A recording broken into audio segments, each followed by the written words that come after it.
Assalamualaikum warahmatullahi wabarakatuh. Perkenalkan, nama saya Tri Agustina, NPM 20111000176. Di sini saya akan menjelaskan tentang pengertian asbabun nuzul. Asbabun nuzul adalah bentuk idhofah dari kata asbab dan juga nuzul. Secara etimologi, asbabun nuzul adalah sebab-sebab yang melatar belakangnya terjadinya sesuatu. Namun dalam pemakaiannya, asbabun nuzul khusus dipergunakan untuk menyatakan sebab-sebab yang melatar belakangi turunnya Al-Quran. Sedangkan secara terminologi, asbabun nuzul dapat diartikan sebagai sebab-sebab yang mengiringi diturunkannya Al-Quran kepada Nabi Muhammad SAW. Karena ada suatu peristiwa yang membutuhkan penjelasan atau ada suatu pertanyaan yang membutuhkan jawaban. Banyak pengertian terminologi yang dicetuskan oleh para ulama. Contohnya seperti yang dikatakan oleh Az-Zarqani. Asbabun nuzul adalah khusus atau sesuatu yang terjadi dan ada hubungannya dengan diturunkannya Al-Quran sebagai penjelas hukum pada saat peristiwa itu terjadi. Kenalkan, nama saya Arpa Suara, NPM 20111000423. Baiklah, di sini saya akan melanjutkan materi yang disampaikan oleh Tri Agustina. Pedoman dan sumber asbab an-nuzul. Yang pertama yaitu pedoman mengetahui asbab an-nuzul. Pedoman dasar para ulama dalam mengetahui asbab an-nuzul adalah riwayat sahih yang berasal dari Rasulullah SAW atau dari para sahabat.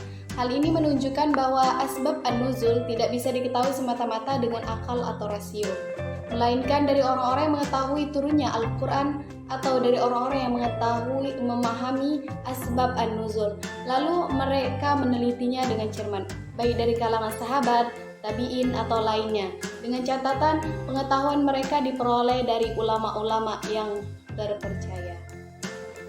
Riwayat asbab an-nuzul secara khusus ialah riwayat dari orang-orang yang terlibat dan mengalami peristiwa dari yang diriwayatkan, yaitu pada saat wahyu diturunkan. Yang kedua yaitu sumber atas otoritas asbab an-nuzul. Sumber pengetahuan tentang asbab an-nuzul diketahui melalui riwayat yang didasarkan kepada Nabi SAW. Nilai berita itu sendiri sama dengan berita-berita lain yang menyangkut Nabi dan kerasulan beliau, yaitu berita-berita hadis.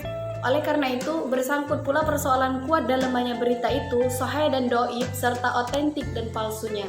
Seperti halnya persoalan hadis pada umumnya, peraturan atau berita tentang turunnya wahyu tertentu juga dapat beraneka ragam.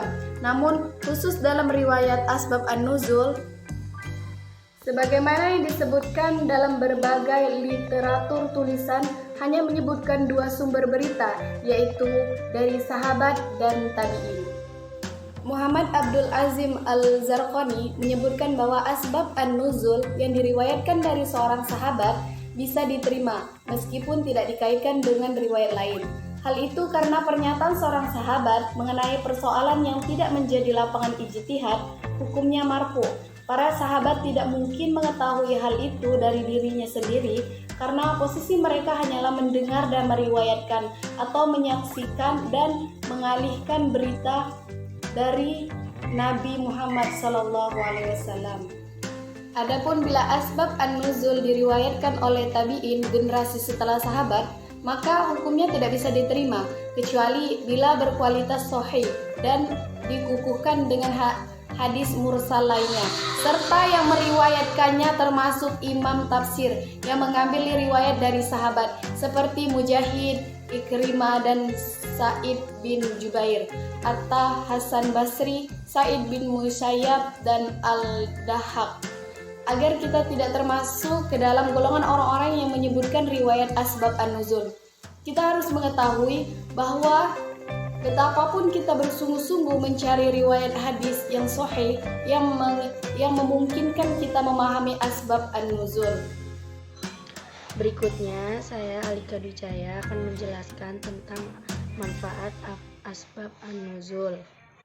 Untuk meyakinkan kita betapa pentingnya pengetahuan tentang asbab an-nuzul ini, para ulama mufassirin telah banyak menulis buku-buku tentang asbab an-nuzul dan meyakinkan betapa pentingnya pengetahuan asbab an-nuzul ini dalam rangka untuk memahami Al-Quran secara utuh dan benar.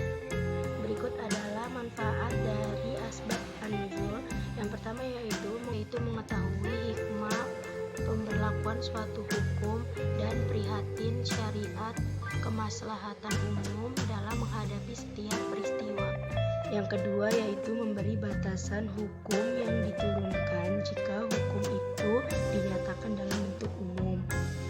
Yang ketiga yaitu apabila lafaz yang diturunkan bersifat umum dan ada dalil yang mengkhususkannya, maka asbab an-nuzul akan membatasi pengkhususan tersebut.